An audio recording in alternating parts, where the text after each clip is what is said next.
ఇక పీపీపీ అంటే ప్రైవేటీకరణ కాదు. మరేంటి? పీపీపీ అంటే ఎవరి పెత్తనం ఉంటుంది? పీపీపీలో ఎవరి దందా నడుస్తుంది? ప్రైవేటీకరణకు మరో పేరు పెట్టి పీపీపీ అన్నారు, పబ్లిక్ ప్రైవేట్ పార్ట్నర్షిప్. అందులో పబ్లిక్ పార్ట్నర్షిప్ ఏంటి? ప్రైవేట్ వాడిని మేపడం, ప్రైవేట్ వాడికి అవసరమైనంత మేరకు కట్టబెట్టడం. ఉదాహరణకి రోడ్లు. కేంద్ర ప్రభుత్వం లేదంటే ఇటీవల ఆంధ్రప్రదేశ్ రాష్ట్ర ప్రభుత్వం కూడా రోడ్లను బీఓటీ పద్ధతిలో నిర్మిస్తున్నారు.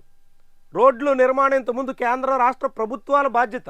ప్రజల నుంచి పన్నులు వసూలు చేసినందుకు గాను ఆ పన్నులతో రోడ్లు వేయాలి, బాగు చేయాలి అని జనం ప్రభుత్వాన్ని అడిగేటట్టు వాళ్ళు. ఇప్పుడు ప్రభుత్వం తమ బాధ్యత కాదు, ప్రైవేటు వాళ్ళకి రోడ్లు అప్పగిచ్చేస్తుంది. రోడ్లు ప్రైవేటు వాళ్ళు వేస్తారు. వేసినందుకు గాను ఆ రోడ్డు ఎక్కినందుకు ప్రతి ఒక్కరి దగ్గర టోలు వసూలు చేసి మరీ తెగబలుస్తారు. ఇప్పటి వరకు ఏదైనా ఒక రోడ్లో బీఓటీ పద్ధతిలో ప్రైవేటు వాళ్ళకి అప్పగిచ్చిన తర్వాత టోల్ గేట్ ఎత్తేసిన అనుభవం ఉందా?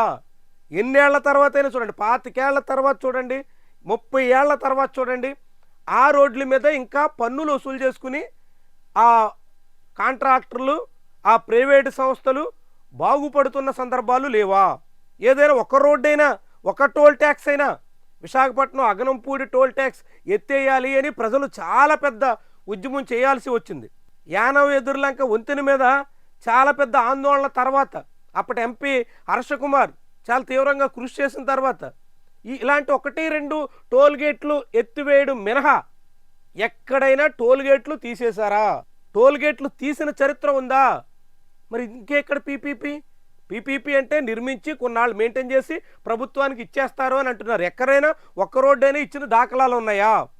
రోడ్లే కాదు, Kakinada seaport, deep water port నిర్మాణం ఆంధ్రప్రదేశ్ రాష్ట్ర ప్రభుత్వం చేసింది. నిర్మాణ పనులు చివరిలో దాని నిర్వహణ, ఇతర వ్యవహారాలంటూ కాకినాడ సీపోర్ట్స్ ప్రైవేట్ లిమిటెడ్ వాళ్ళకి అప్పగించారు 30 ఏళ్ల కోసం.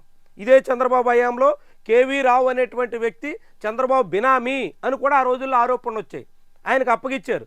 ఇప్పుడు ఆ కేవీ రావు 30 ఏళ్ల తర్వాత ఆ పోర్ట్ని ఆంధ్రప్రదేశ్ రాష్ట్ర ప్రభుత్వానికి అప్పగించారా?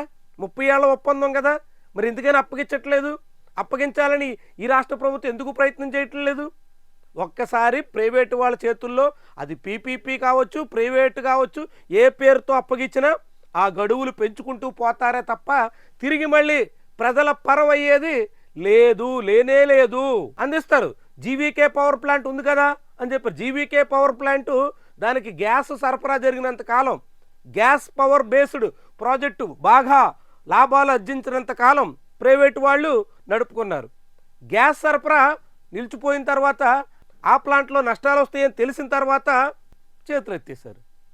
ఇట్లా ఉంటాయి. ఏదైనా ప్రైవేటు వాళ్ళు లాభాలు వచ్చినంత కాలం పాడావులాగా పాలు పిసుక్కుని అది ఒట్టిపోయిన తర్వాత ప్రభుత్వ పరం చేసేసిన ఉదంతాలు ఉంటాయే తప్ప లాభాలు గడిస్తున్నటువంటి రోడ్లు కానీ, లాభాలు గడించే టోల్ ట్యాక్స్లు కానీ, కాకినాడ సీపోర్ట్ కానీ ఇలాంటివన్నీ ఎక్కడ వెనక్కి ఇచ్చిన దాఖలాలు లేవు. కాబట్టి నారా లోకేష్ పీపీపీ మెడికల్ కాలేజీలని ప్రైవేటు పరం చేసేది విధానాన్ని సమర్థించుకోవడానికి చెప్పొచ్చు తప్ప అది ఆచరణలో జనాలు నడ్డి విరిచే ప్రయత్నమే, ప్రజారోగ్యాన్ని పణంగా పెట్టడమే, జనం ఆరోగ్య అవసరాలతో కార్పొరేట్లు ఆటాడుకోవడానికి అవకాశం ఇవ్వడమే. ఇది నిస్సందేహం.